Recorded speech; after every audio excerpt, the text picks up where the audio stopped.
Talking about you got this and you got that, and you gonna murder this one and murder that one. Talking all that bullshit. I'm gonna put it to you like this, yo. This is for the nerds, this is for the brainiacs, this what we deserve.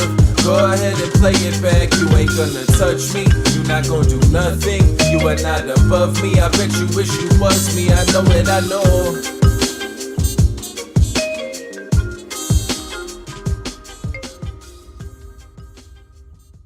What is poppin', everybody? And welcome back to another special episode of the Only Friends podcast, where, you know, it's me and my only friends, which includes, but is not limited to, my boy Hunt. What's poppin', baby? Hey, Conrad. How you feeling in the streets? Doing well. All good. How you doing? I'm good. How's summer going? Not too bad. I got like three caches live and 2 online so far, so can't complain. Nice. Can't complain. All right. What's poppin', Landy? How you feeling? Sad. What's wrong? Nothing. I dusted and Becker bagged. Aww. Never ends. No. He's got a day 2 today. We have an anti-sweat. Well, first is only 100, so. In what? What's he got? Venetian 1100. That seems really small. It's a 2-day tournament, yeah. But it was more than He played that over the 3K turbo that I bubbled. it was more than one day one, right? There was 2 day ones. 2 day one. That seems 1A, very 1B. small. There's just a lot of things going on around that price range kind of right now. Venetian is not going to Like be... this number is not correct because they don't add the cash until it's over. So it's actually probably even right now because he gets his buy-in back for the 1100 plus the cash. And then he bagged the PKO yesterday. So he's in the money in that. So he gets the 1600 plus So the you're cash. losing, is what you're saying. So I'm losing small. If not, we're close. Okay. Womp womp. We pray. Venetian's going to be small this summer. Like they don't really have a lot of big stuff going on. They just have a lot of 1100s and 1600s, and the fields aren't going to be huge because they haven't put massive guarantees on them. And compare that to Win, like everyone's just picking Or Win just over Venetian. WSOP. Like Yeah. they ran the 1100 during the 3K that a lot of people played. And then during the 2500 freeze out that a lot of people played for 1B. So, I mean, it's hard to schedule around a series for like, call it the C tier, B tier. Well, it's kind of interesting because I think this is the first summer that I can recall where there's been so much competition in that mid-tier range, right? For these like 2Ks, 3Ks? Even less, more so for like the 1K to 2500 price range, I would say. There was... Pip, you're gonna hit the light. It's okay. It's There gonna fall. was... It was almost going to fall on the chair because she hit it. I see. That right there, yeah. You're messing up my backdrop.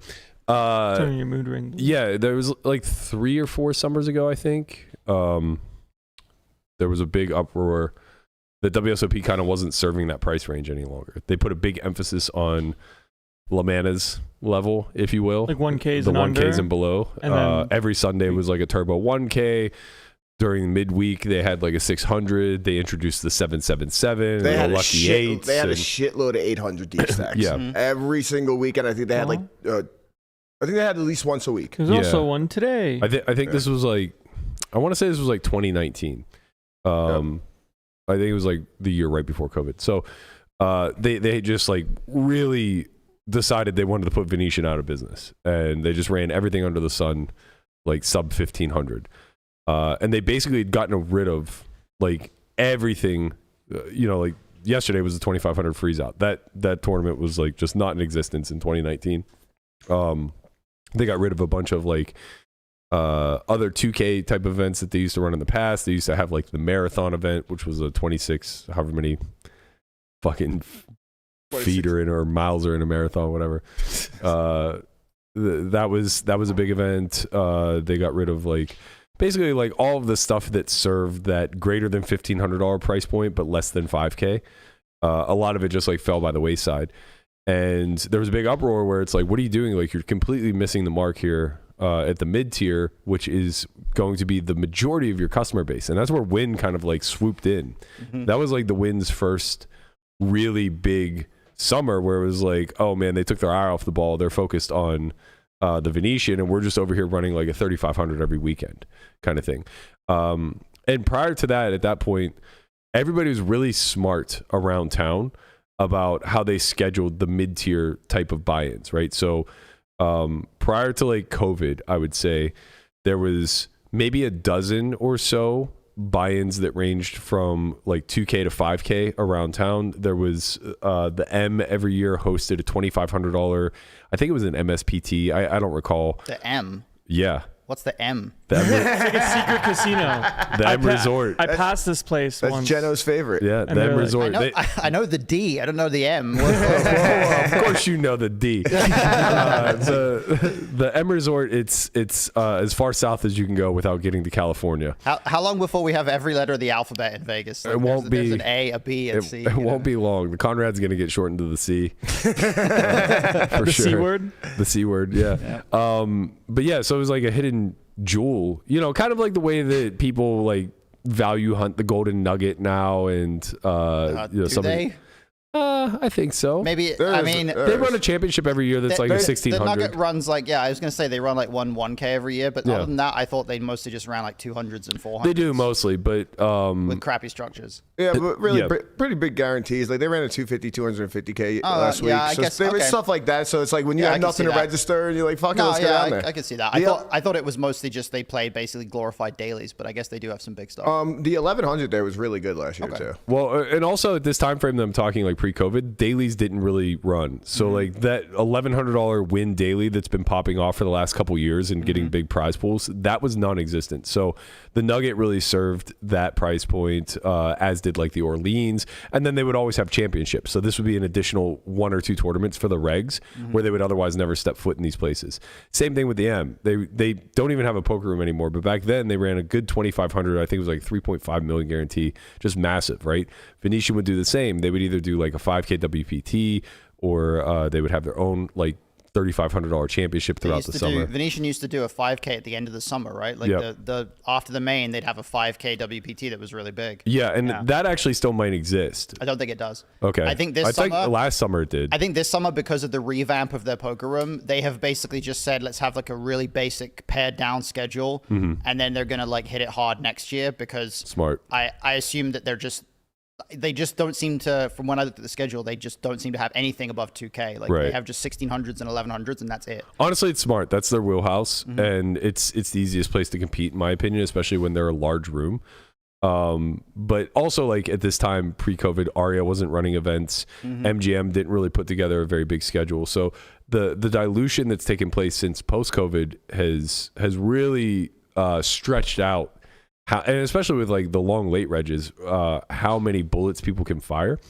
But what's happening now is there was almost an overcorrection. Not by the WSOP. I think the WSOP schedule is getting it right. I think it's very balanced now. I think every price point is served really well. And no matter where you're at the entry level, the mid tier or the high tier, you're going to be able to find decent volume playing at the Horseshoe all year long. But the other venues are kind of like, I don't want to say inconsistent, but they're less about picking a lane now than they used to be, right? So the Venetian was always going to be the place that served people sub 1K. It just was.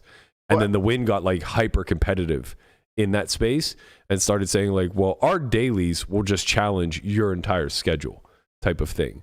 And I think that like you see a lot of competition between those two, and it's pulling away from the same player pool. I think it's kind of like just natural evolution because, like, you start small just to like get it going and stuff, and then you just try to get bigger and bigger. And they saw the gap in the schedule basically a couple You're saying years for ago. the Win. Well, no, I'm saying for Venetian. I don't think that's true for Venetian at all. What do you mean? Venetian used to be the second venue. Oh, okay, so that was before. For a decade. Okay. Maybe a decade plus. Like it was only WSOP and Venetian on like, if you put in high volume, those were the only 2 venues you were going to visit. Okay. You might not remember, but like 2018 or 2019, they rented out the entire Sands Convention Center. Convention Center. That was 18. That was great. Yeah. So like they were all in on being the second choice behind the World Series. Yeah. And Win just kind of came in and blew the doors off of it. And now Aria has become a lot more competitive as well. They have been. Aria's not trying to be the second or even third choice, but they're trying to make the third choice difficult. Yeah. Right? And it's hurting. It's hurting the Venetian a lot because, like I said, they're kind of not picking a lane. They're basically saying like, okay, we're no longer in the conversation of being the alternative to the World Series. We're trying to serve a different market. So now what we're trying to get you to choose is between us, MGM, Golden Nugget, and the Orleans. Sure. And it's just like in 2024, that market is just so overserved. Right. Right. The X factor though is going to be the new room that Venetian's opening, right? Like once that opens, I think we'll probably see a change in what Venetian's offering, and I think hopefully the impression I get is that the reason why their schedule for this summer is what it is because they're literally a couple of months away from opening that new room, and probably a lot of their poker staff that they would be using to run bigger tournaments are actually probably going to be too occupied, like setting up their new room and like figuring shit out for that. So possibly that was my assumption. That's possibly true. And I don't know. I don't know exactly. I know the room is going to be big. I think it's like 50 some tables. Mm-hmm. I don't know how that will translate for summers, because we all know that like with the way traffic works, if you're limited and restricted to just your room, you're going to be one of the smaller venues. Yeah. You know? But I guess it may lead though, if they have a really nice room, it may lead to them running some stuff that's actually higher stakes, where it's a smaller room. But maybe they run some more 5Ks and stuff like that. And to be fair, to get the numbers. To be fair, and off times they've tried that. They've tried to partner with PokerGo and do some of the high rollers there. Yeah, they did like the Stairway to Heaven. Yeah. And honestly, like, the Win also tried this. Like, there's just something very unique about that player pool where it's just, and I get it, right? Like, if you're only appealing to 50 to 80 people to begin with, keeping it in-house at Aria is so much more convenient for everyone involved, because it's a lot of money. And it's very difficult for a lot of these guys to just be moving money around casino to casino to casino. So it's like when you're playing 80% of your volume throughout the year at the Aria or the PokerGo studio, and then you have these random one-offs in like Texas or at the Win just up the road. It's like, come on, guys. Like, I have $250,000 sitting in my box or on my account here at MGM. Like, I don't really have an easy way to transition this to a totally different venue outside of here. And it's just kind of a headache. You lose people that way. But yeah, I guess no shortage of volume, as far as I can tell, based off of Landon's schedule thus far. I think yesterday was one of the lighter days, only getting in 2 bullets. We're all out there firing. Yeah, 2 different casinos. But, I mean, I started late. Could have played some more. Like, if I showed up on time, busted the fuse out quickly, played something else busted quickly, I could have gone to, like, 4 casinos and played logical things. But that sounds like a terrible idea. Yeah, I don't think that's the best approach. I got to ask you, kid. What are we doing out here? You're embarrassing us. He's fucking out here borrowing money from Becker. Oh, right. Yeah. I needed Becker money. I need to go to the bank. Kid has $500,000 sitting in the bank. Relax. Ready to rock and fire. No, he doesn't. We're just ready to put it in play. He's just got bullets in the chamber. Calling the bank is scary, man. No, it's not. I don't want to be like, hi. You asked that like 3 weeks ago. What do I do? Call the bank and ask them for money? Hey, for what it's worth, I tried calling twice today and everyone was working. They were dealing with people. I'm sorry. What the fuck just happened? I called the bank twice and they were like, sorry, all the representatives are busy. Oh, you mean you got an automated response? I clicked the button. They said press 4 to talk to a person. I pressed 4 twice, like, because they said like everyone's busy. So I tried again. I tried. Look at Hunt. I tried. Hunt can't believe that you're an adult. I can't believe I'm an adult. I literally told like my brother today on the phone, I'm like, well, after the crossbook, I guess I'll take some time off to do like adult things and like live the adult life. No, there's no living, buddy. You have like 6 months to get your shit up to par. Like, you need to become a 25-year-old. You can rent a car now. Yeah, I can. I have a car. Yeah, you have no license. Yeah, but I'll worry about that after this is over. Okay, I understand. In the meantime, the bank is not as scary. Like, I called it twice. Okay, press fucking zero. Look, press 0, and when they say, how may I help you, say, I have $500,000 that you're holding hostage. I need it. That sounds scary. No, it does. You're not robbing the bank. No, but it feels like it. And honestly, at this point, you should. I think that's a viable alternative. Just walk in with a fucking ski mask and say, listen, I need cash. Have you seen the SpongeBob episode where he's like, put the money in the bank, or in the bag, and they're like, would you like checking your savings? And he's like, checking. He's like, you have 6 cents. Okay. I have not. Put the money in the, he's like a bag over his head. Like, put the money in the bag. That's me with my own account. This is a funny thing that you're struggling to get over because We were matching, by the way. we are. This was not planned. You look good, kid. Not planned. No, not planned at all. My logo's too small. I kind of like the small logo. You like to wear shirts from as long as possible ago, so that's no. why. This is actually the newer. What? This is the old one? Landon No. has the oldest one. Yeah, that's the oldest one for sure. The yellow is different. I You could've like sworn that was the yellow? that's the old one. No, It's not Pittsburgh gold? You just got a bird chest, so it fits it like it's a bigger bulb. Nah. The fuck out of here. You- You're not gaslighting me right now. Anyway. That's the old one. Wait a minute. What color is this and what color is yours? Yours is yellow. What I have on is like a more. It's hashtag for. We're not doing the what color is this? Right. Okay, guys. Tennis balls are yellow, though. As we've seen. that is true. Tennis balls are yellow. That was a wild thing to find out. By the way, this is the color code pound FCB 414. FC. FCB 414. I was actually looking for that the other day. Yeah. I couldn't figure it out. Put it in your memory bank. But yeah, it's Trivia question. It's funny to see you like have to get over this because I do have some sympathy for you. This is something I struggled with tremendously as a kid. As a kid. Yeah. As Like- a kid, like not as a Everyone 25-year-old. grows up differently. Like 9 years Sure, old. sure, but like At 9 years old, he was going to the bank? No. But like, I legitimately could not go to a Dairy Queen window and ask for my ice cream. Like I would just go mute. Really? Like I couldn't ask for what I wanted. I would just stand there and like look at the lady. She'd be like, "How may I help you?" I'd be like, "Just stop talking to me, please." Wow. I was the same way with pizza, like having to order pizza on the Could phone. not. I was too embarrassed. It was weird. I thought he was going to say Same. strippers. No, that was never a problem. This is so fascinating to me that this is a common thing. I thought I was like really like unique and weird as a kid. I still get anxiety over like tough phone calls. Like if like Tough family conversations. no, like family members that I don't talk to that often, like phone calls that I know are like at least in my purview are very awkward. Where maybe for the other person it's just like a very normal Whatever, it's exchange. just normal, yeah. Yeah, like I'm just sitting there like holding the phone out, going, "Please." I'm like that with my aunt calls me every single birthday. She's like in her late 70s. Yeah. It's just not that I don't appreciate it, but it's Right. just like I don't know what to do It's here. tedious. By the way, I just reduced back to that kid where it's like I just stopped talking. this is Yeah. a large amount of kids. When I raised my little brother, and he was like the worst at this. He wouldn't do anything. I'd give him money to go get food or something, like at a baseball game. Would not do it. CC, come with me. CC, I can't go by myself. And like, help me, CC. That's what basically like a large percentage of kids, I would say. I think even like as an adult looking back, it really astonishes me the kind of guys who can just like cold call women.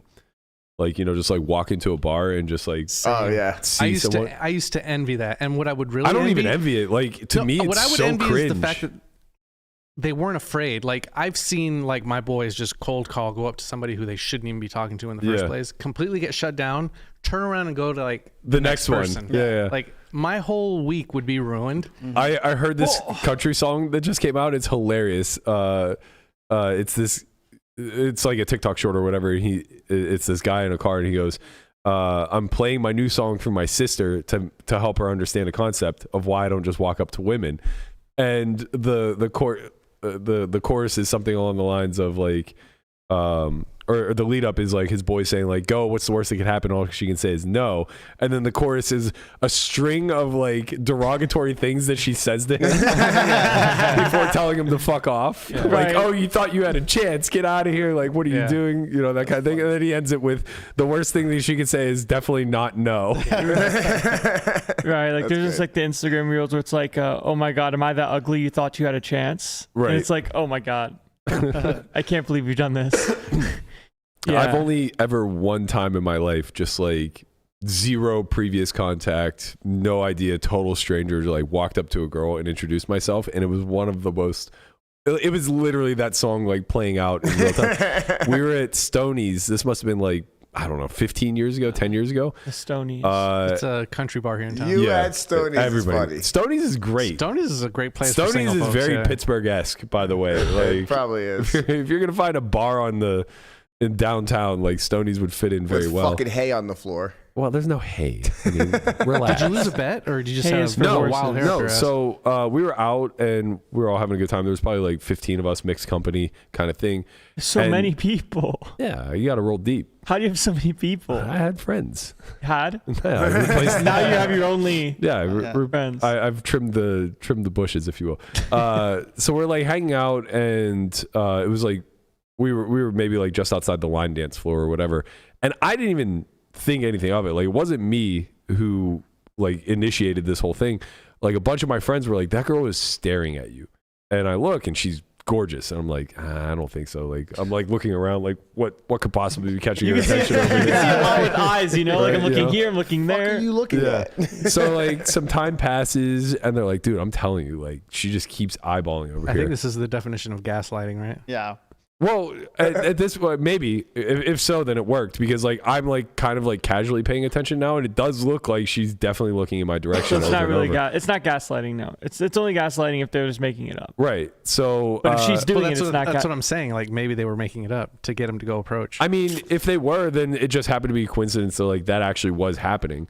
So I noticed it more and more, and I'm like trying to work up the courage. And I'm like, I'm not doing this. Like, there's just no upside to this whatsoever. It feels weird, and if it doesn't work, it's like, okay, like It's I don't want to awkward. move to It's somebody else always because like it's just now awkward. it's all about me, right? It's like this didn't work for me. I want to go talk to someone else to make something work for me. That didn't even cross my mind. It crosses my mind all It's the time. more so like at the time I was like your age. I was probably like 25, 26. And you just drum up in your head this like fairy tale of how this all plays out. You know, like the best case scenario. It's like, oh, you start chatting it up, You you think the exchange best numbers, case? you go out on a first date, you really like each other. 10 years later, you know, you're happily ever after type of shit. And it's like You vision Vegas in the fucking mirage. right. And it's like as all that's playing out in your head, you're just thinking like probability of that is very low, but also like, do I even care about that potential outcome versus the embarrassment of having? And so like I'm just like blowing it off. This is for like an hour. Asymmetric upside, just like MTTs. Asymmetric downside in this Down- instance. yeah. But yeah. Oh no, I guess you're kind of right.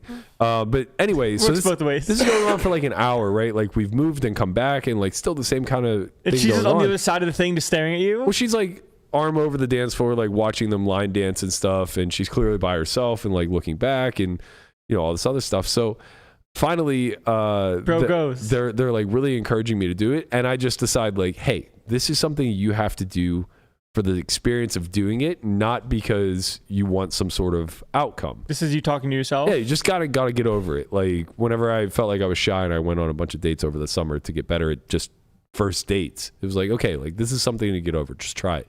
So I walk up, no plan in the chamber, which is crazy considering how much time I had to work this out. But I got no lines, I got no follow up. I just know that like, you know, don't ask yes no questions type of thing, right? So I walk up and I'm just like, hey, how are you? Are you local to Vegas? And she just looks at me and she goes, no. And I'm like, okay, first mistake, ask the yes no question. All right, let's try again. You had the playbook, and then you went off script. So I just like paused for a second. I'm like, all right, let's try again. My name's Matt. I moved here recently. What brings you to Vegas? And she just looks at me and she goes, I don't know. And I was like, oh, This is gonna be painful. Just bail, dude. okay. Yeah. Should have just bailed at that point, Oh right? no, you went for a third. I just hung out for a second and I'm like kind of Jesus. looking back at them and they're like, yeah. And I was like, all right, one more try. You got some bad friends. I know this is a long shot, but you know, maybe if you're here for a long enough time, we could get lunch or something and hang out outside of Stonies. And she just looks at me, looks back at the dance floor, looks at me again, and walks away. Oh, Yeah. no. This is so bad. Damn, not bad. And I was just like, okay, You never like, again. I needed this. Yeah, I was like, okay, thanks for the cut. Never again. I appreciate this experience. We're gonna move right along to online we gotta dating. find her. Where's she at? Honestly, there's no way I gotta could pick this find girl out random- of a lineup. Gotta find random Stonies girl. It was 15 years ago. It was incredible, man. They fucking ate every bit of it up. Like my friends from home, like Jason, those guys were in town. They were fucking dying. Just nothing like sending a lamb out were the slaughter. Definitely trolling you. They're like, They were unlucky, bro. 100% trolling you. Unlucky. Now that I know it was Jace back there, he was having a great time. He was probably blind drunk at that point. Pretty incredible. Oh man. All right, back to all things poker. We have some kudos to give out. catch up on a few of the bracelet winners. We missed this one yesterday, but we were hoping Tortoise would be back to celebrate it because, you know, this was his event. Big shout out to Steven Winters, who claimed victory in the $300 Gladiator of Poker No Limit Hold'em event. This wrapped up, I think, 2 days ago on Tuesday. First place looks like it was $500,000. Is that right? 400K. Yo, the final table of this was my fucking dream. Why? Playing for all the fucking money with fucking 10 big blinds effective. My God, it was so fucking juicy. I was watching. I was like, this is so good. They streamed this, right? Yeah, it was so good. I mean, Am I going to? I don't want to detract from the amazing feat that Steven Winters had here, but can we just talk about the fact that Mario Lopez got 10th? Is this the Mario Lopez? Who's Mario Lopez? From Saved by Saved by the Bell, you were him for Halloween. Yeah. He was AC Slater, bro. Oh, wow. There has to be like a million. I was Mario going to say, Lopez. well, he might be Guapo's cousin. No. He is my cousin. That's confirmed. Right. This Mario Lopez is from Argentina and is not the actor, but big shout out to those guys. I don't know how you did it, honestly. I truly don't.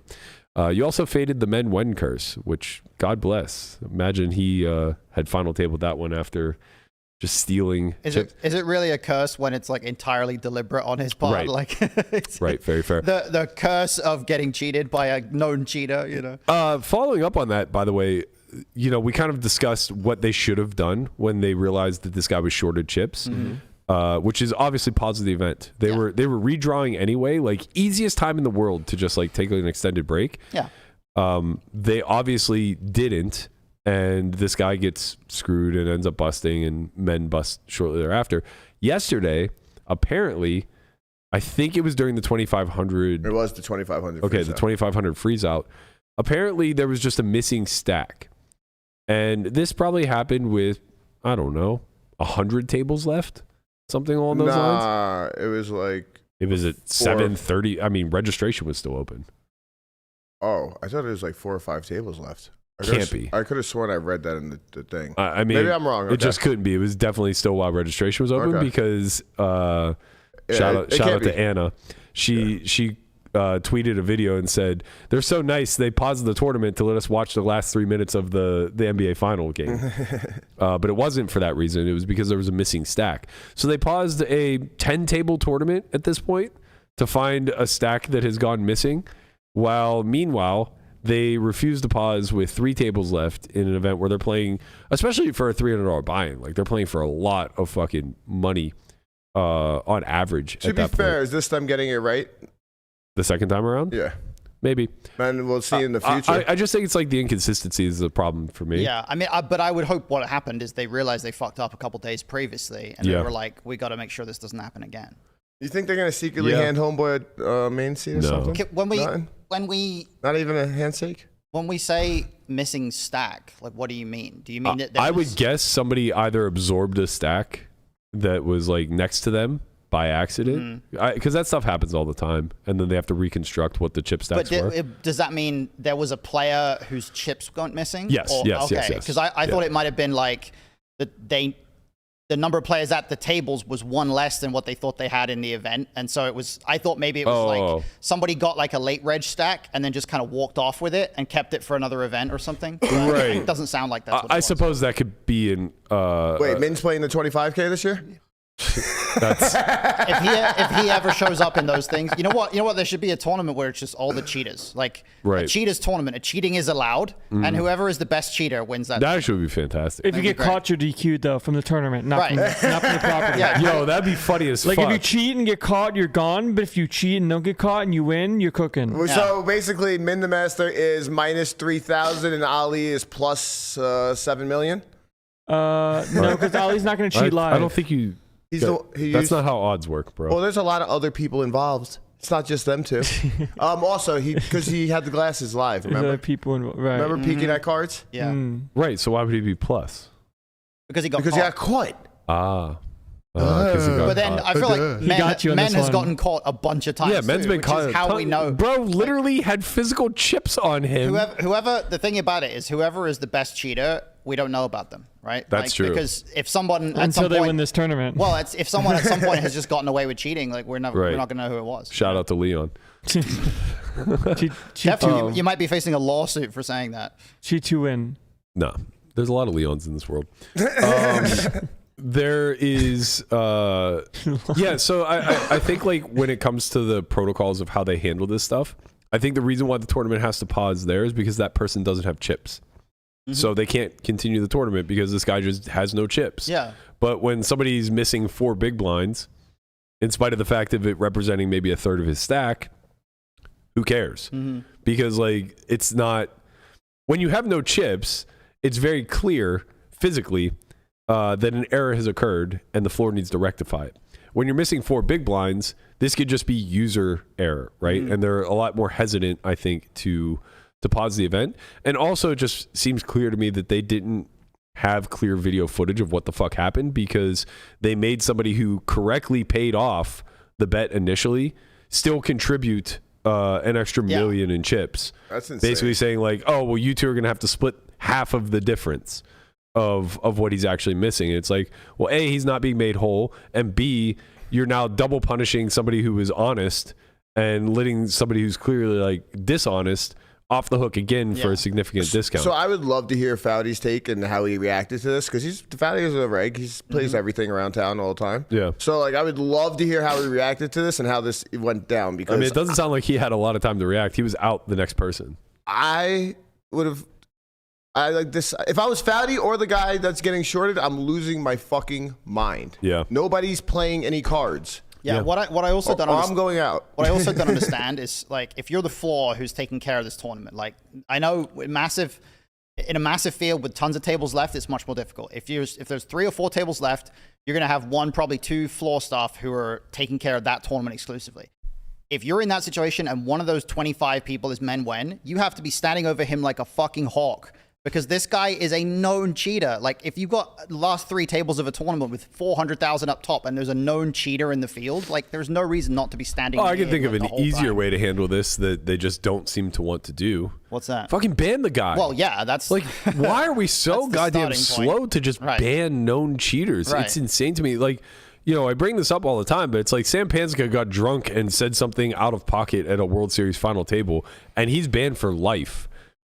We have cheats in every field that are confirmed. I don't know this story. I don't suppose you can say exactly. I can't say exactly what he said, but basically he got drunk during the main event final table when it was in the Penn and Teller Theater. How many years ago are we talking? A long time ago, maybe 7 or 8. It was still during the November 9. Okay. And I think he was like drunk enough that the security guard was trying to usher him out or something along those lines, and he basically just like said something really stupid that came off somewhat threatening, and there are many different accounts as far as like what he actually said versus what he said or whatever. It's not really important. It's worse than saying I'm going to burn this place down to the ground. It's in the same vein, but that's a great parallel as to somebody who did not get banned for saying something on air that's just as egregious, you know? And I guess like that's where like the unfairness of it feels like it comes in. Like Sam doesn't get a pass for being drunk, but Helmuth gets a pass for being angry. You know what I mean? I think he gets a pass for being Helmuth, right? He does get a pass for being Helmuth, obviously. But like the point is like obviously we know he's being hyperbolic when he says it because he's just angry, right? Whereas when this drunk guy says something like we just have to hold him to the letter of the law, it's like he's fucking drunk. You know, like of course it's hyperbole at this point, but that's not even my biggest point. It's like if you want to be harsh on those types of things and lay the ban hammer down, like okay, fine. But bring that same fucking energy when you're actually talking about protecting the players. Sure. You know, like how do we not have a ban with Ali and Jake and Men and, you know, dozens upon dozens of others that have literally been caught red-handed? Apparently, Ali was out grinding at the Venetian yesterday. Yeah, it's weird that maybe I'm telling you, maybe there is a soft ban on him because he hasn't played the World Series, I don't think. I know you guys found that Jake was in action last year. Yeah. But I don't think Ali was I haven't he? seen Jake's name anywhere this year. I haven't either. No. But yeah, Ali was out with the mask on. Well, Ali's playing online for sure. Actually with a mask on? Yeah. That's smart. Hiding his face. I think he's soft. I think like at the end of the day, he's very soft when it comes to the verbal confrontations in person. See that? Like the criticisms. Yeah, of course. I know like when Deeb was at his table and was just like lighting him up, that was kind of the last we saw of him that summer. I mean, that's, nobody wants to play under those conditions. Of course. But it sucks that we have to like even get to a point of taking that into our own hands where it's just like, okay, we're just going to ridicule this person who's a cheater. Like if somebody did that to Men Wen in an event and just like shamed him the entire time they were there, there's a greater likelihood that person would get DQ'd for harassment than there would that Men would get banned for, his past history. Yeah, I agree. And all those things. I think that's just like really frustrating. It's like if ever there's a time for a death penalty type of situation, it's when people are just absolutely robbing. And it's also what's especially frustrating is that Men does all sorts of stuff that should get him banned or DQ'd or whatever outside of cheating. Like he's been drunk and abusive at the table a bunch of times. I've seen him be drunk and abusive at the table, like in a random 1500. And it's like, there are so many different reasons to DQ this guy, but because he's a guy who has a nickname and has been around a while, like for some reason they're hesitant to actually do it, It's very, very strange to me. He's got 7 bracelets, bro. Really? Who gives a shit? No, seriously? Does he actually have 7 bracelets? Yeah. Oh, that's fucking wild. Bro, I mean, Stole them all. It's not wrong. Like, it's just not wrong. I mean, he was playing in 100-man fields where he had 10% of the field in there, like, siphoning chips to him. Yeah, that's wild. He's won 12 million on Hand Up. He ran a ridiculous cheating ring for decades. Like, I don't think people understand. I actually do. I have no understanding. This guy has won. This guy's won $11.1 million with the best live cash of $400K. Yeah, he would back like 10 or 15 guys, and they would all pocket chips throughout the course of events, and they would just slowly siphon them to him. And like if something would happen where they all got busted or whatever, they would just keep the chips for future events.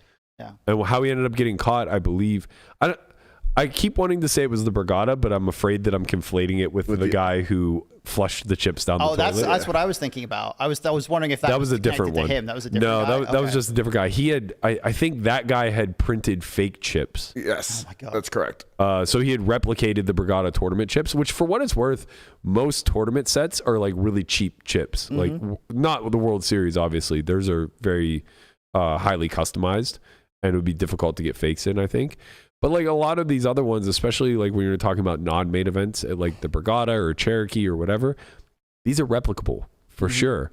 So this guy like replicated, millions and millions of chips worth, and he was just continually sneaking them into his stack until somewhere like on the final day, the staff had realized there were just like way too many chips in play or something along those lines. Yeah, it was like going in. I think it was just going into day 2 actually. Yeah. Because there was like a lot of people that got refunds or... Right. Yeah, it was either like day 2 or day 3, but there was a big discrepancy in chips in play or something along those lines. And somehow they were hot on this guy and he tried flushing them down his hotel bathroom toilet. Imagine that.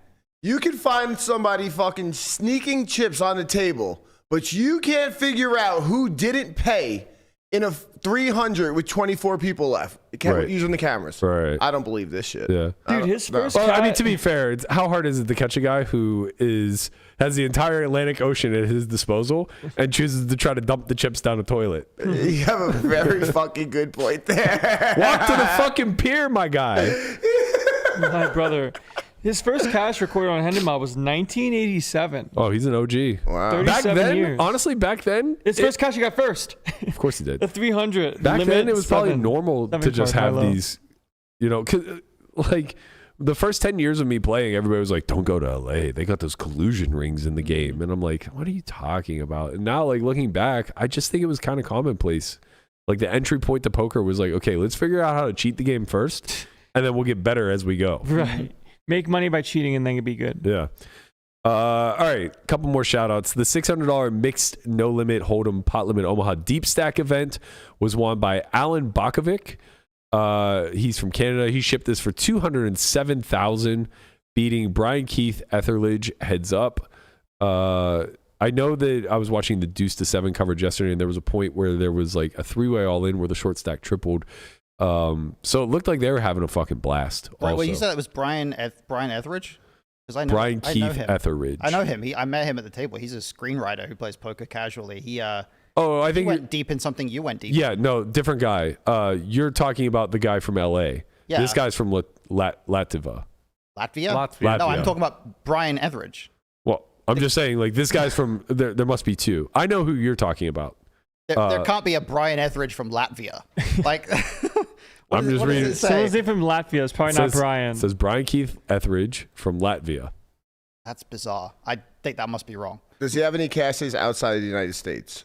Because the guy I'm thinking of is literally named Brian Keith Etheridge. Because I remember how it appeared on the Poker News update. So yeah, he and I shot the shit about. He was a writer for an Ashton Kutcher show on Netflix that I was a big fan of. Yeah, he's been on a bunch of stuff. He plays poker pretty casually. He loves it. Yeah, but he's a good guy. Yeah, I met him a couple times. Is he Latvian or not? I do not think he's Latvian. The guy, we're talking about the same guy. I think it's just a fuck up on the updates. It has to be, but yeah, whatever. maybe because I would definitely bet my life saving he's not Latvian. On the Hendon mob, his nationality is U.S. Yes, yeah. Lives in. Is there another Brian Keith Etheridge? Etheridge? Brian Keith Etheridge from Latvia. It seems unlikely. It seems unlikely. Well, I hope it's. There's only it's, one. Okay, good. I hope it's the one that we're talking about then, because I'm a big fan of his, and he loves the fucking game. So big shout out to him for his second place finish. He actually outlasted me. That was in a 2,500. I think he got third in that one for 150K or so. Which was a big score for him at the time. He's my weird story about him is he's good friends with a guy named David Hornsby, who's one of the writers and actors on It's Always Sunny in Philadelphia. Oh, okay. So when I was at the table with him, I mentioned that, or it came up in conversation, and he said like, "Oh, I'm good friends with David," and he got David Hornsby to send a picture for me and my wife saying like, "Hi, Matt and Margie." Oh, that's like, awesome. He found out he's like texting him like, "Hey, the guy next to me is a fan of the show. Can you send a picture for him or something?" It was really fun. Oh, that's great. Yeah, he used to sweat me when I played live at the bike all the time. He'd come in and be like, "I'm playing that $5 game out there." It's like, He's friends buddy, with Helmuth, you are so right? rich. You can go play whatever you want. He's friends with Helmuth, I think, right? I'm sure Helmuth is friends with everybody. Yeah.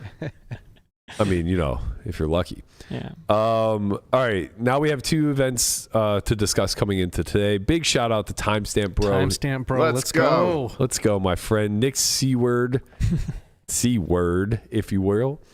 He's coming in he said he was coming in 3 of 6. He's 3 of 6, but okay, he's the close chip counts with have him listed as 2. He's close with the other guy. Like he has 20 bigs, or the other guy has 19. Yeah, like that. Like Nick has 19 bigs, and then this Holsky guy has 20. Oh, interesting. Crazy distribution. On WSOP.com, they have Nick as having 9 million and the next guy having 7. Nah, this is correct. Nick was saying he was in 3rd, but I mean they literally have the same amount of chips, and a lot of people have less somehow with 10, 6, and 8. So this is going to be a Coleman Ravage fest. Look at Coleman having a fucking Coleman ball. Ravage fest. He and Seward played a huge pot that kind of made this happen, which was an interesting one.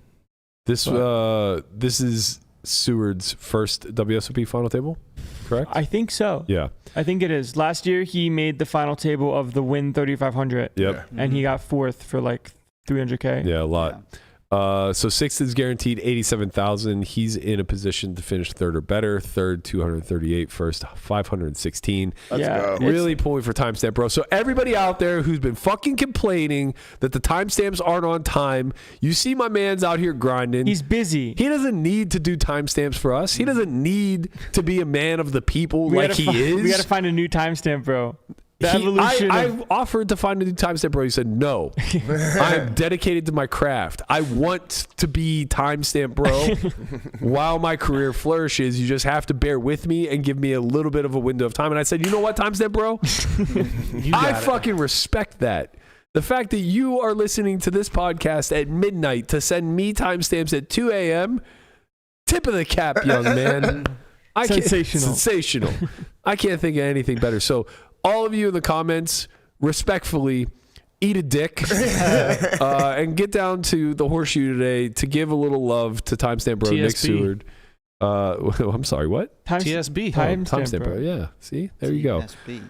Timestamp Bro. All right. Finally, we have the Deuce to 7 10K championship. This will be streamed later this afternoon. They're down to 3. I watched way too much of this last night. I watched a good amount of it too. Like, what a sick Final Four. Yeah. Just insane. Danny Wong, Benny Glaser, Ivy, and Mercier. Yeah. Benny was the unfortunate death last night before they bagged. Everybody was pretty sure they weren't going to finish this one last night. They're coming in with 19 bets, 15 and 11. But what I learned watching this last night, that's a lot of fucking bets. That is a lot of bets. It's so hard to get pots bloated, man. I mean, it kind of makes sense too, right? When you're playing a game like this, where you can control a pot on every street. Yeah. Like, why would you want to play really big pots? Well, also, like, the early streets are only half bets. So the big bets don't come in until, I guess, what they would call the turn, which is your second draw. But yeah, I mean, really phenomenal. And you're just playing passively against each other because you don't want to lose a big one. Sort of. I mean, like, look, ICM's a little bit different whenever you're talking about these limit games, but they're still like hyper aware. There was a spot where I think Ivy, I think he 3-bet. I think he 3-bet pre-draw, stayed pat, and his opponent drew 1, which was Danny. And at the time, Benny was very short, and Ivy wasn't far behind. And Ivy had like a pat 9, but it was like a rough 9. It was like a 9-8-6-5 or something like that. So he couldn't really break. It might even have been like a 9-8-7-6. He just like had an unbreakable pat. And he then checked dark, and Danny bet a rough 10. And he was just like clearly value betting. And Ivy ended up just like check folding because the only alternative was to then call 2 big bets with a made 9 and pray to God that it held up, where if he's wrong, he's going to be like shorter than Benny now. Yeah. Right. So there was like a lot of like very interesting subtleties taking place because it's a tournament format instead of cash. Death Donkey had jumped in the booth at that point. He's like, Ivy knows that that's not a thing that he just did. Like in cash, you would just station down or you would just pay. Yeah, you would just pay limited edition. You would just pay. You would hope that you force a break or whatever the case may be. Because it's a spot where you just have like a static bluff catcher, right? You have in these draw games, hand values change in a way that same way that board textures do in flop games, right? So you've got a static bluff catcher. Your hand isn't going to get better because you're not going to break it. And therefore, as soon as the bets start getting bigger, now the ICM becomes really significant because, like you say, you're just going to have to call down or fold. And it makes much more sense to fold on the earlier streets in that kind of a format. Yeah, I imagine what really swayed his decision was that Danny only took 1. Had Danny taken like 2 or 3, I imagine that he just like stations down, right? Because drawing 3 isn't really a thing in these games, though, right? Like, no, it is. Okay. Jay, at times. I mean, maybe I actually, just there was a hand where Jason called a 3-bet and drew 3, I think. Yeah, Jason was doing a lot of bringing it in with just 2 to a low, like a 5 deuce, and he would just open the pot and then draw 3. He would just have like a deuce 2 to nut low, basically. Yeah, I think a lot of it just has to do with how like your depth compared to the field. Yeah, I'm speculating. Obviously, I don't know that much about triple draw or deuce to 7 or anything like that, but it looked like he was really applying a ton of pressure, being near the chip lead the entire time, where he had the ability to be in position and draw 3 oftentimes versus shorter stacks. And it worked out in his favor a lot. Like, obviously a lot of it's variance, and I'm not very privy to how the inner workings of this game works. But like, I'm watching him just like draw 3 consistently and find ways to back into like an 8 or like a good 9. Or like 9. They fold later or something anyways. Yeah, and he was actually really good at that too. Like drawing 3 for the small bets, and then paying another small bet to draw like, whatever, and then just folding, So I don't know. What I really want to highlight, obviously this didn't end yesterday, so we can't really like crown a champ, but what an amazing thing for the World Series to shine a spotlight on. Like, I think that was the first time that I've felt in a long time where I had that nostalgia for old days, because I'm watching a game that's like somewhat foreign to me. And I don't know all the intricacies of the way that I feel like I know No Limit Hold'em a little bit better. And like Jesse and Brent in the booth were just so fantastic at keeping the conversation at a level that kept me engaged and kept the game moving along, right? Death Donkey came in a little bit later, and it's just abundantly clear he's an expert. Like, he's just very good at these draw games and understands everything down to a nuanced level. And it almost sped things up to a point where I couldn't keep up anymore, right? Because like, he's hyper focused on, what's going to happen 2 pools from now and how that's going to impact everything around. And it's really fascinating, obviously, but I was just like getting kind of caught up in the wash a bit whenever it came to fully understanding those intricacies. Whereas listening to Jesse, he gets it just well enough, like at a surface level, where it's like, oh, well, he wants to break here because of this simple reason. And there, you know, the definitions or the rationale that he's giving is often just going to be what you'll begin to understand if you play the game to any level of, I guess, like experience. It'll just become obvious, right? But for the general audience who's only tuning in because it's Ivy and Mercier, that's really important. And it made me understand like how critical that is when we're highlighting no limit streams like these $1 Million Cash games or the Triton events or basically anytime like our best talent is on display. It really made me have like just a really refined I guess appreciation for what Nick and Ali do, for what Jeff and Brent do, for guys that are able to get in there and kind of like explain the game in a way that somebody who's just passionate about poker but doesn't really understand the intricacies all that well are capable of following. Yeah, 100%. I also think there's going away from the commentary a little bit, there's something really awesome about seeing Ivy make final tables. Yep. Just The bucket hat? I mean, that's pretty awesome as well. Especially Like- in non-no limit games, Right. I think. Here- Also, here's a question: Bucket Hat Ivy or Mustache Chidwick? You know, like the two power Two games. super villains. Yeah, they exactly, honestly right? both look like Sonic the Hedgehog end bosses. Like Robotnik right. and yeah. Yeah, but like, there's something really special about just watching Ivy do what he does, right? Because of the aura that he has. I mean, it's funny. The other day playing the 25K, he was at the next table over playing with Sam Laskowitz, and I remember having a moment where I literally, probably the first time I can remember, I did a literal double take of like looking with my, like, wait, shit, that's Phil Ivey who's sitting like 10 feet away from me. Like he still has that aura, you know? Yeah. And it's really great to see him, making deep runs and being able to be in the picture for bracelets again, for sure. Yeah, so he's going for his 11th. Jay is going for his 7th. Jason won the single draw $1,500 Deuce event last year.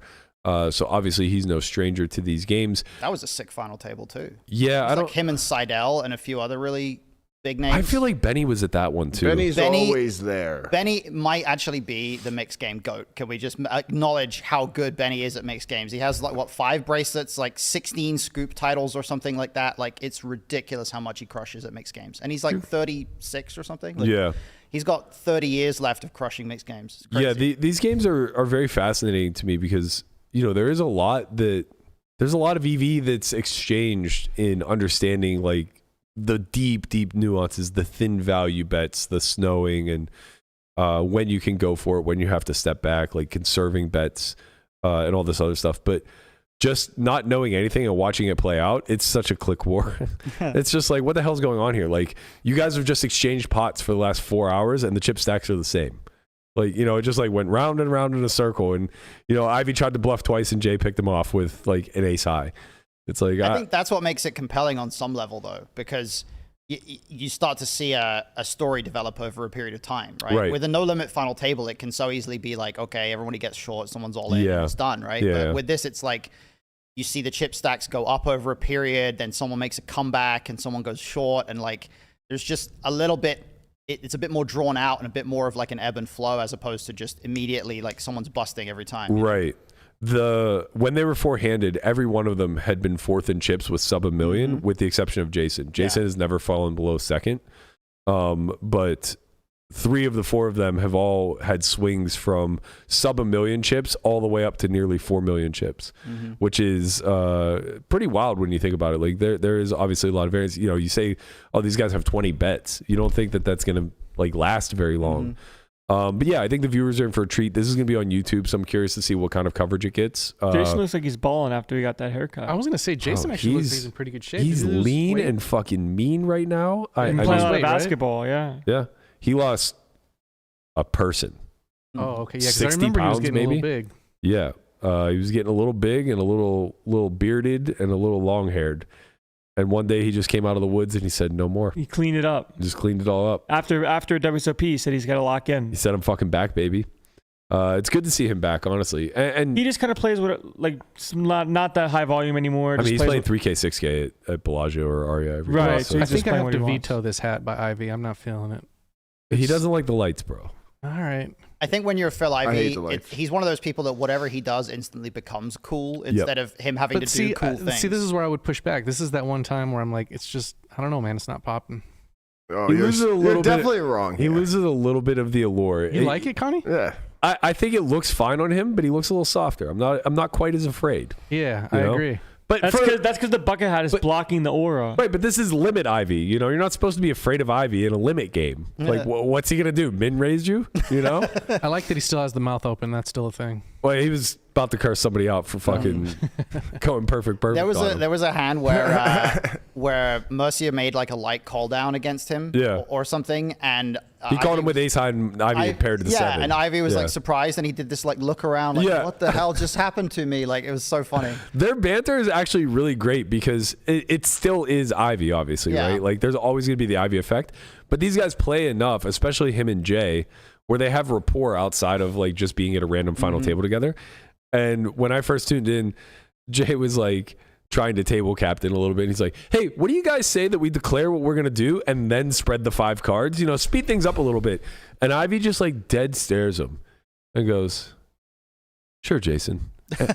Anything you want to get more hands in for you. Yeah. It's just like, I mean, I'm just actually, you know what? Just take your time, guys. Just take your time, whatever you want to do. But yeah, like these final tables, I think are great for banter because so much of it's automated in their head. You know, they don't need to go deep into the fucking well to figure out what the next play is going to be. It's literally binary better check. Maybe the future of poker TV is limit games. I mean, it wouldn't hurt. Yeah. It wouldn't hurt to mix in time and time again. And honestly, like I think there's such a place for it now, right? Like I don't think Jason's gonna be on tour and make a resurgence as he was in like the mid 2000s where he's just dominating no limit hold'em tournaments again. But I think he could in mix, right? Because there's a series at Poker Go, there's the World Series, and then, you know, maybe there starts to become a bit of a high roller scene for these types of games here and there. Yeah.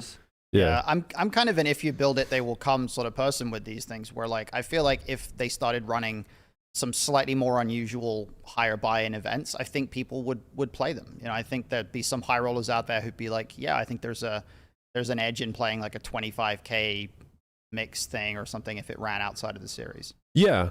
I mean, the mixed series at PokerGo seems like it does pretty good. Exactly. That's kind of what I'm basing this on, you know, just I feel like they would, you know, if you run these events, people will find a reason to play them. Yeah. I think I need to find a Deuce to 7 tutorial because I'd like to sweat this, but I have absolutely no idea. It's really fun. The Orleans teach you. occasionally runs low buy-in Deuce to 7 and stuff like that. I played a $200 no limit single draw thing like a year ago at Orleans. So if you want to go play some mixed games sometime, I'm down for that. Single draw is so pure. It's so fun. It's a lot so of fun. fucking pure. It's definitely the purest form I'm of poker. the Cadillac, if you will. I'm very surprised to not see you in the streets, Conrad. You know, this is your wheelhouse. The Well, 10K you know, Deuce 7 I triple.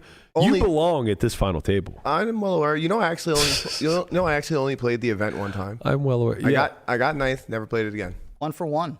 Final tables. you did say it's the softest game in the world. It and is. that everybody should play. Yeah. So who do you think you'd It's have the too biggest? soft. That's the reason why I don't play it. I Right. need some fucking competition or Right, something. you can't just be a legend immediately. Who do you think you would have the Legend. biggest edge of on in this field? Benny, Danny Wong, Jason Mercier, or There Ivy? it is. How do you it find Ivy? that so fast?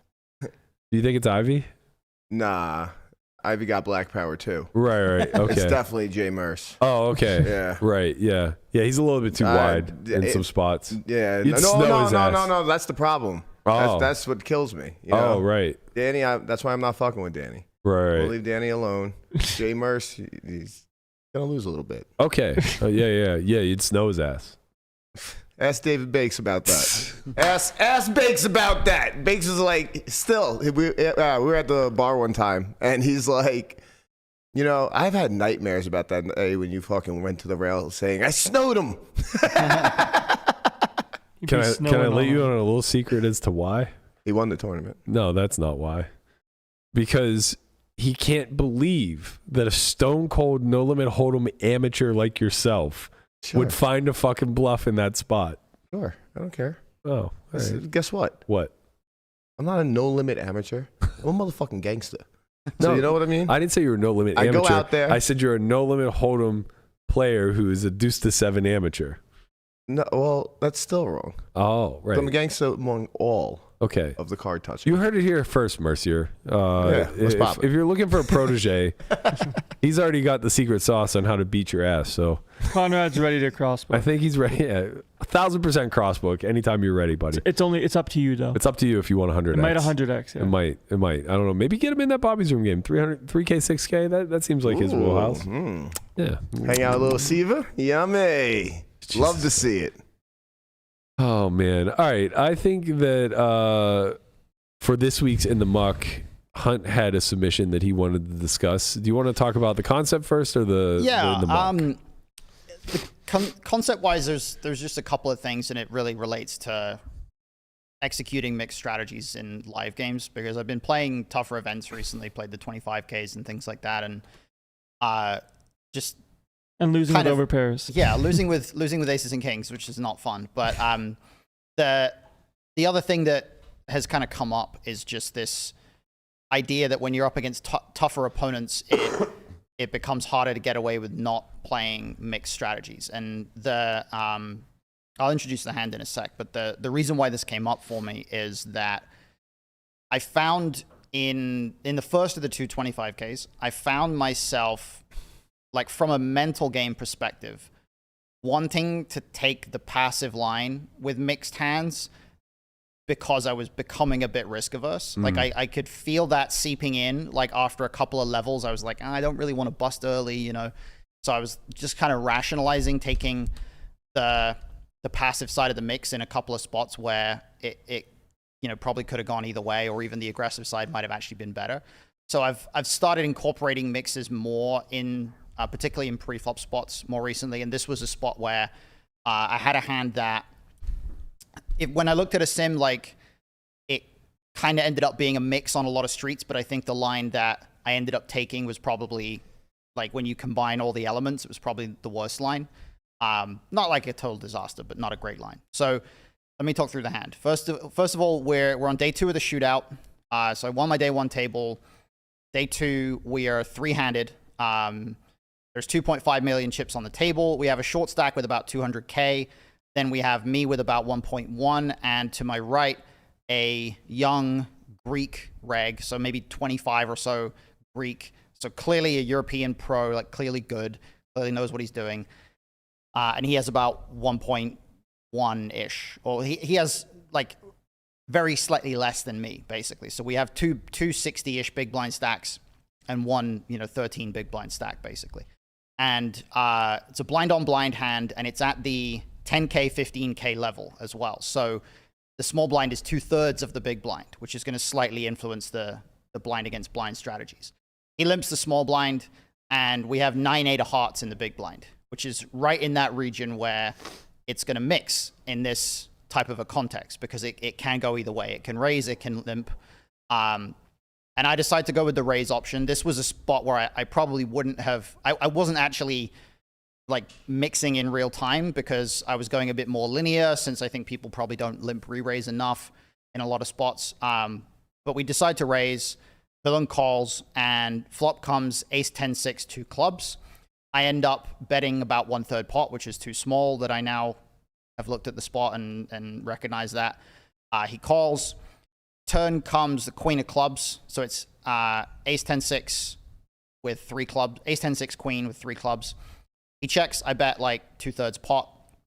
He calls, and then river is the queen of spades.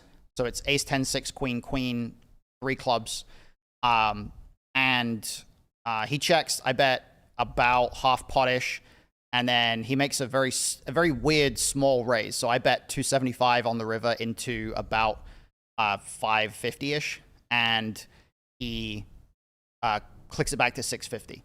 And obviously our hand is just a fold against the click back. That's not, something that I'm concerned about, but I think at every street we have a hand that could go in a few different directions. So it's interesting to just talk about how we decide in some of these mixed spots, and how I ended up at the decisions that I did.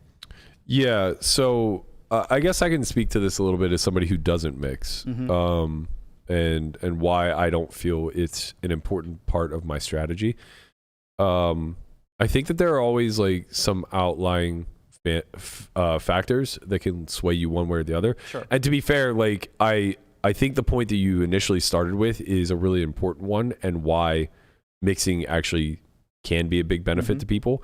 If you do find yourself trending specifically in a conservative way, it's really important that you have some third-party force that can make you get aggressive, right? So I think that is worthy of addressing in and of itself. But like instances like this, for example, I wouldn't choose to mix pre based off of simply the fact that the small blind is 2/3 of the big. And I don't know these strategies deeply, but I also know that most people don't, and they're going to react in a very specific way. So my base assumption would be that out of position is going to play pure limp when the small blind's that large. From what I've seen, that doesn't tend to be what happens. I think that at that depth of 60 to 70, we're not quite deep enough that small blind is going to be incentivized to play pure limp. There's still going to be chunks of his range that are going to want to decrease SPR, and I would expect him. I would have expected him to have at least a reasonable kind of raising range in that spot, especially because I had seen him, maybe not at the same blind level, but in earlier levels, I had seen him be employing a mixed strategy from the small blind, or at least having some raises and some limps. So I didn't necessarily expect him to play pure limp in this spot. Yeah, I guess my counter to that is the inverse. So with it being 2/3 of a small blind, or sorry, 2/3 of a big blind already out there, I don't think there's any hand that wants to fold. So I think once you eliminate a folding range, the easiest simplification is then to play pure limp and build out a limp raising range, rather than having a raise range and a limp range, because now your limp range becomes too weak, I believe. Well, I think that I would have expected something like 70-30 limps to raises from him in that kind of a spot. Do you think he would have folds? Like just straight up walks? If he did, then it would be 5 to 10% of hands, maybe. Yeah. Just because the depth is enough that the very, very bottom of the deck might not be able to make money there. But I just assumed like he's in the category of player where he probably plays a lot online. He's probably going to be trying to implement whatever would be a reasonable strategy for that kind of stack size. And also I kind of figured that he might not really be adapting his strategy to the fact that the small blind is 2/3 of the big blind, because if he's like an online guy, that never happens. What's that? That never happens online. Yeah, exactly. Right. Like yeah. he's only playing, he's just like 60, 65 big blinds, whatever we were. Yeah. He's not really going to like shift towards more limps or anything like that, because it's kind of building a strategy on the fly. He probably just knows his 60 big blind ranges pretty well, and he's going to have a similar strategy to what he would have if it was 7.5k 15k instead of 10k 15k. Yeah, I think that's fair. Yeah, like personally, I would just operate of the assumption that the simple correction would be the correction that they would lean on, because I would make the same assumptions as you. Like he probably plays online, he probably never has to deal with a 2/3 big blind small blind ratio. And so like if I knew nothing about nothing, my immediate reaction would just be like, oh, I just play pure limps and then figure it out from there. Yeah, I think from my perspective in that spot, I would have done something similar to that, like if I was in his spot. Yeah, so moving ahead to like post flop and things of that nature, I guess let's figure out where you feel this may go all wrong. Yeah. Ace 10-6, two-tone board, none of your suit. Pretty okay flop for our hand. Doesn't really lend itself to being a good triple off spot though. No, I think that one of the areas where I started to go wrong on flop was just playing it as a small bet on flop. Like I bet 1/3 pot on flop, and I don't think that functions very well here, because he has so many gut shots, so many like 10x, 6x hands that just don't have tough spots. He has a decent chunk of ace-x still. I don't think it really benefits my range that much to play a strategy of like reasonably high frequency small bet here. I would have definitely had some checkbacks, but I think in hindsight, it plays much better as sort of 2/3 or check, I think, given how many gut shots he has, how many single high club hands he has that have some easy decisions against small, but more awkward decisions against big bet. It's interesting. I ran it just out of curiosity, and I ran it twice, once with a single size and then once with two sizes. when given the single size, it just wants to play 2E. 2E, like yeah. a huge size. Yeah, just because 163%. Wow, I would never have done that. I would have gone like 2/3 was the size I was considering, but I didn't go with it. Yeah, just totally goes big or small. So when I gave it 2 sizes, still prefers 2E 24% of the time, but I just realized I'm not sharing with you, Guapo. Sorry. But then the alternative is similar to what you chose, which is quarter pot. Okay, so it wants really big or small. It doesn't want medium. That's again the opposite of what I would have thought. But, I think that. Well, I mean, for what it's worth, it's not like you're losing a ton of EV by picking like 2/3. But I think that what matters more is just the overall concept behind why it's very polarizing in its sizing scheme.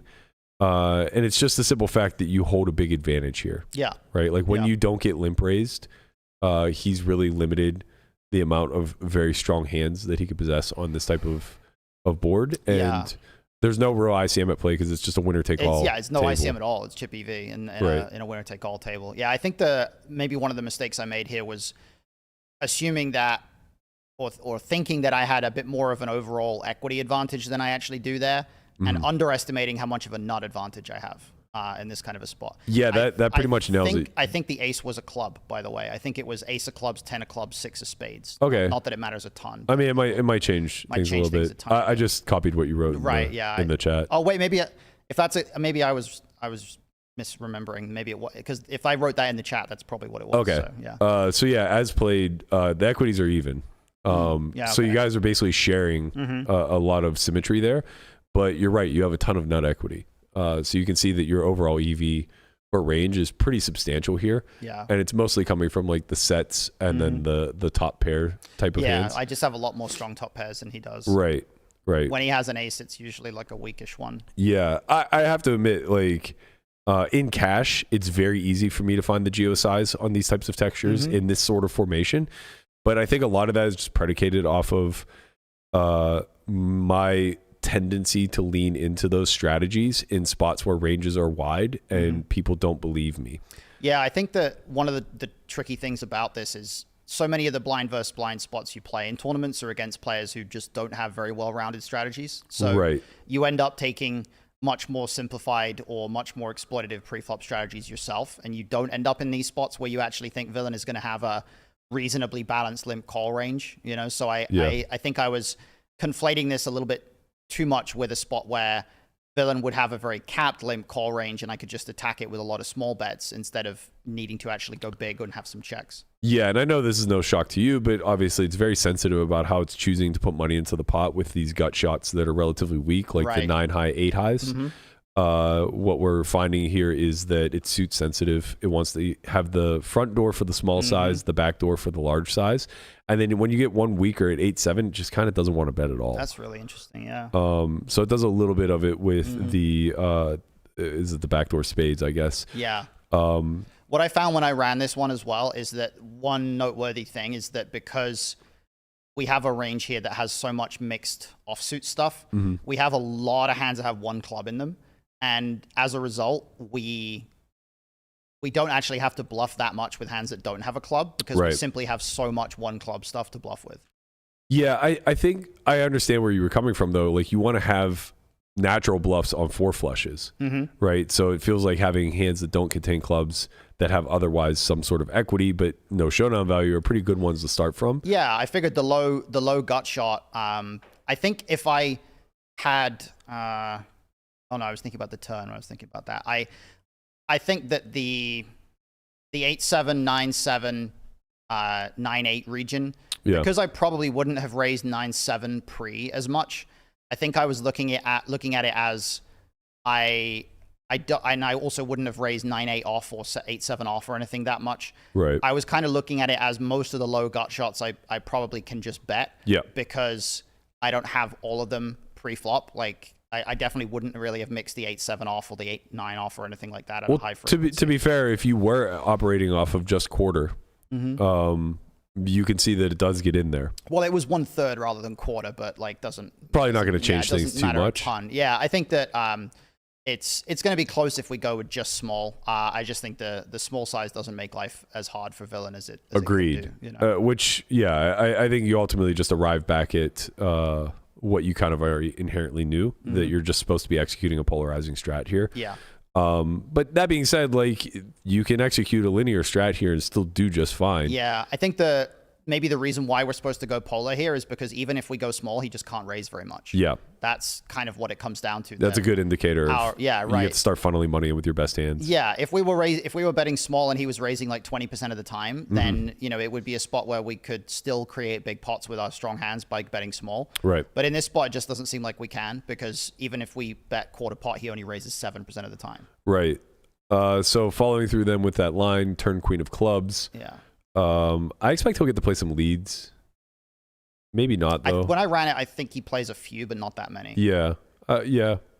Yeah, About 12%. Yeah, small frequency. That In makes sense practice, to me. I just don't expect that to happen. Like, I don't think people really find leads on flush cards very often. Right. I agree. And then okay, so your size is about right. I would expect it to be more like 40%. But it looks like you nailed the size. So here. if I do go small on flop, then 2/3 turn actually becomes good. better. Okay, that makes me feel a little better. Not with your hand. Not with my hand, but yeah, I think this was where it kind of went off the rails for me as well. In Right. that, what I saw when I ran this before is just that on the turn in particular, I have so much random King X and Jack X and random clubs, random single club hands. I can just bluff with all of that, and I don't actually need to bluff my 9 high gut shots and things like that really at all. Yeah, when I isolate here for like equity below 50, you're pretty much right? So it's choosing like the offsuit variety. Oh, it does bluff the 8/7 of hearts. Oh yeah, it does. That's interesting. Yeah, that is interesting. So it bluffs the low end gutter. And the 9/7 It actually too. doesn't want to bluff the open ender for the 8/9. Maybe. Oh right, because it turns double gutted. Yeah, well, that's kind of why I bluffed, right? But like, because you have more equity. Yeah, but it looks like it doesn't want that. Like, I thought, like, picked up more equity, but still a clear fold versus a check raise. Yeah. And doesn't have a club. Therefore, I need to have some of these bluffs. Therefore, I can bluff this hand and then bluff a club river. But I guess it's looking at it as almost I turned too much equity, and maybe also that I turned some reverse implied odds because I can river a straight to the jack, which is not really good. Right. So right. that might be partly why it's doing that. But yeah. I'm curious to see what happens when we exclude having clubs. Like, where are you pulling from? And yeah, you're right. It's like still Jack X, King X. and it's still also going to be like the 8/7, 9/7, like dead gut shots. Yeah. That maybe if they peel the offsuit gutty, it's There's good. also some pure unblockers, like when I ran this the first time, I saw that like 5 deuce is like just a complete blast off here with no equity at all. Like, Right. It's kind of interesting. Yeah. 5 deuce of hearts. I never would have found that. Like, there's no- Right, which is interesting because it's following the same principle of what you're following with the 9/8. The only difference is 9/8 has emergency outs. Right. Where 5 deuce is just basically saying, nope, I can't win, so I'm going to bluff now. Yeah. And then on a 4 flush, I'm probably going to follow through. I think what it must be is that the 9/8 is actually blocking too much of his turn folding range. Yeah. Because it's blocking some of the stuff like 10-9, 10-8. yeah, 10-9, 10-8 with no club, like stuff like 6-9, that. 6-8. Yeah. Gut shots. Yeah, it's probably the blocking unblocking factor over his check folds. Yeah. So, I mean, like, I think these are always interesting spots to study because your actual line itself isn't that, like, there isn't anything really wrong with it.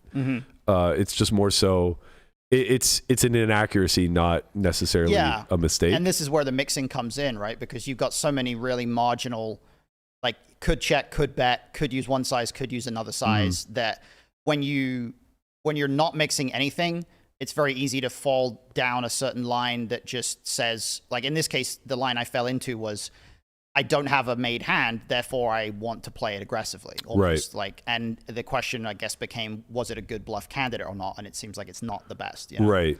I will say, when I first heard the line, I thought your river size was incongruent with what you're kind of like representing. It seems like it's a size fit to bet an ace, but like not a ton of ace X really wants to be betting any longer. I think that's kind of another thing that was a little off for me here, that I looked at this river and said, I'm going to have 2 sizes. I said, I'm going to have like a half pot and then like a 1.3x or something, like an overbet. Because I thought that I didn't think there were that many hands that wanted to just jam for whatever it is, 270. Is it 270% or something? 210. 210. Okay. Yeah. So maybe I would have just had an all in. Yeah. But I definitely said to myself 2 sizes. And then I thought, okay, well, my bluffs that have a club can go in the big size. My bluffs that don't have a club can go in the small size. Yeah. Because I can still target, like, he still has like ace 7 of diamonds here, like stuff like that. Like he still has ace X without a club. He still has like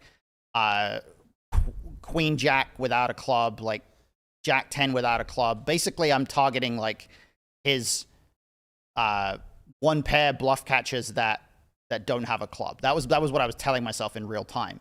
But it looks like the problem here is that I don't have a lot of value that wants to target that region. Like it's hard for me to bet like ace jack of diamonds myself for 3 streets here. So that seems to be the issue that I run into. Yeah. Yeah, I think that's really good analysis. And yeah, I think like just the general rule of thumb, and maybe this is like, maybe I'm generalizing too much here, but when you play big bet pre and then follow through with a triple off, usually that final size is going to be bare minimum closer to pot. Yeah. Yeah. Especially at an SPR greater than 1. And I think this was another example of just arriving was like, well, I have 9 high on the river. I don't really want to give up. Like, yeah. Something I've really been trying to work on a bit more in the last year or so in a lot of these spots is actually just finding the give ups in certain instances where I'm actually not going to be able to profitably bluff, because I think I've found myself following through like too often and being too reluctant to just take 9 high and give up and let him win with jack 10 or something. But I think this is an instance where it just feels like when I do get here with 9-8 high of hearts, like maybe I am supposed to just let him have it. Yeah. Yeah. I mean, it's a tough spot. I don't fault you at all for bluffing.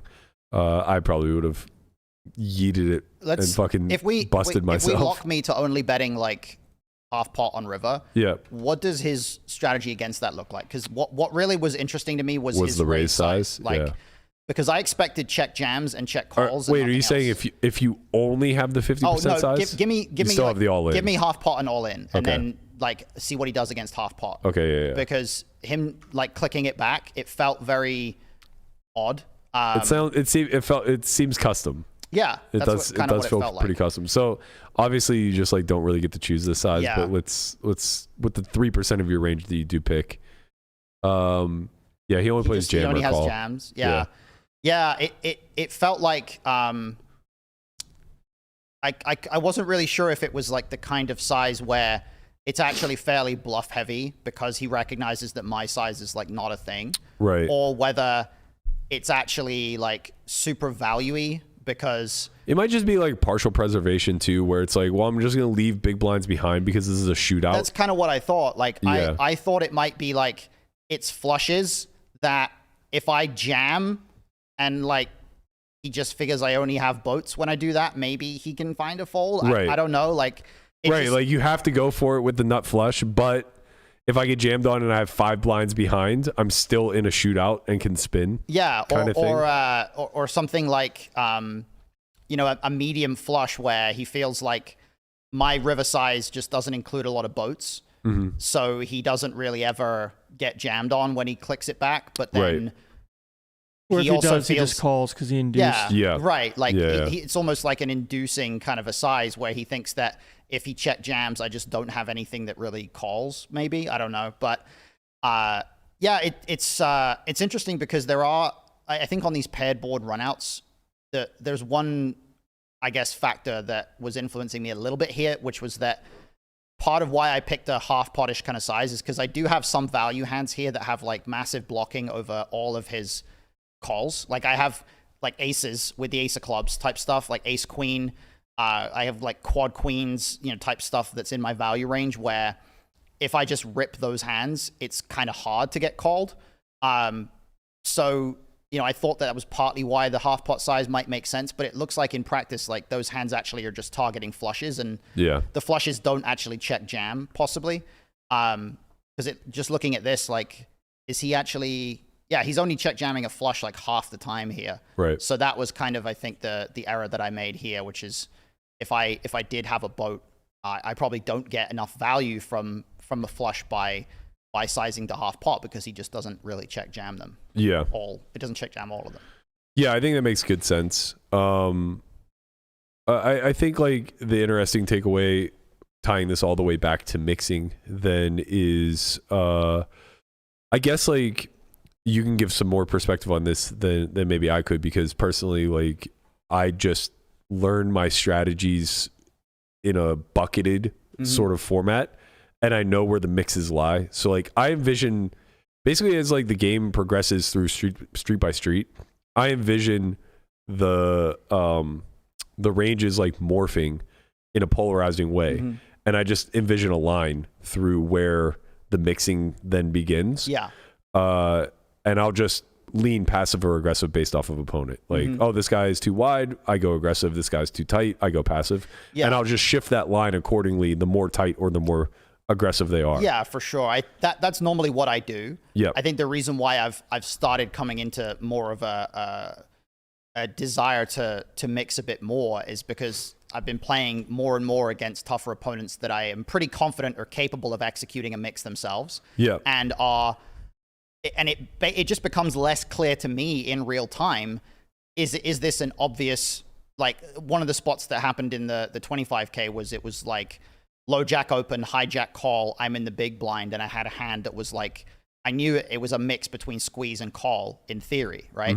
And I looked at that spot and I was like, in a normal tournament, like I'm confident that the calling range is capped enough and the 4-bets are coming in not often enough. Therefore, I can play the aggressive side of the squeeze every time here.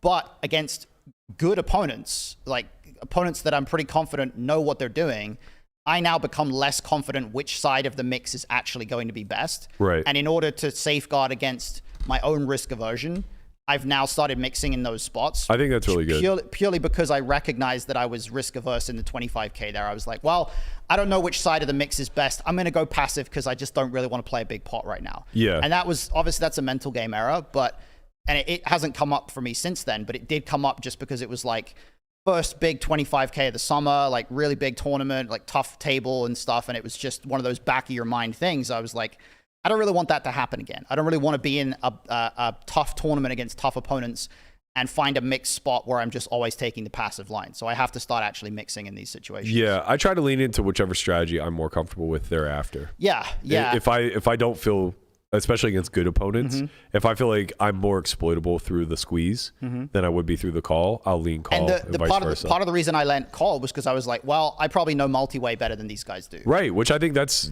really viable. It might be true, but looking back at it, like I couldn't tell in the moment, like, am I rationalizing? Or is this actually true? Right? It's like, it's hard to know. So this is why I've started mixing in some of these spots, and it's gone okay so far. I think that's really good. I guess it's funny that this conversation came up because Landon and I were talking about it, and I was kind of laughing with him at like how not just full circle he's come, but how many times he orbits the sun. In this sort of discussion, you know, like when we first met, it was everything had to be mixed, and I just found that to be like such a challenge where it's just like, if you don't even know the proper mix, what are you mixing? You know what I mean? Are you just doing 50-50 every time? Like, what if it's a 70-30? Like, this seems insane.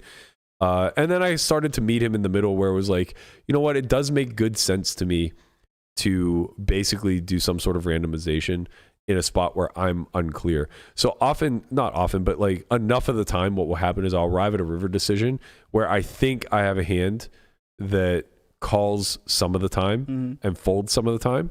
But I also understand that I could just be inaccurate there and it might be a pure fold, in which case I don't want to lean into my current quote unquote read if one of the options is literally a zero option. Right. And I think if I could play this hand over again, I think what I would do is I would, like the spots where I wasn't sure, I would actually mix instead of just defaulting to the aggressive line, which is kind of what I ended up doing. You know, because I think that it's an example of a situation where I ended up taking an imperfect line, let's say, like not a terrible line, but a line that could have been better and wasn't the best candidate, because in the moment of recognizing like this is close, this is probably a mix in theory, I forced myself to take the aggressive route and I ended up making a slight mistake as a product of that. Right. And if I could go back and just mix it, it might actually work out better, you know? Yeah. Avoid that bias. If this just goes limp check, we're not even talking about the hand. Or even at pre, I was more confident about it. It's more just like mix the turn, like I'm not sure if this is a candidate on the turn. Right, Like, if I just play a right. 50-50 mix, like maybe it saves me from losing some of these chips sometimes, or yeah, at least half the something time. like that. You know. Yeah, that's fair. This is definitely something we'll continue to discuss down the road. But for today, that's going to do it for us. I hope you guys enjoyed this conversation on mixing. Matt's hand from the $1,500 shootout. Very deep dive into some of these more nuanced spots of blind versus blind. Landon's going to be heading to the win. He's going to try to bag this PKO, which Matt has already bagged. Already did it, baby. He's going to be back Already bagged tomorrow. 50 big blinds, trying to eliminate Becker before the PKOs kick in. Yeah, I mean the Becker equity is real. I got to try to bust this guy. That's right. Equity. That's right. We got a mission. Equity. Yeah. There we go. I'm going to be taking another day or two off. I haven't played poker in 3 days. I'm losing my fucking mind. But I need to get some sun before the real summer grind kicks in. I haven't played live poker since Monday either because it's 4 day ones and I bagged 1A.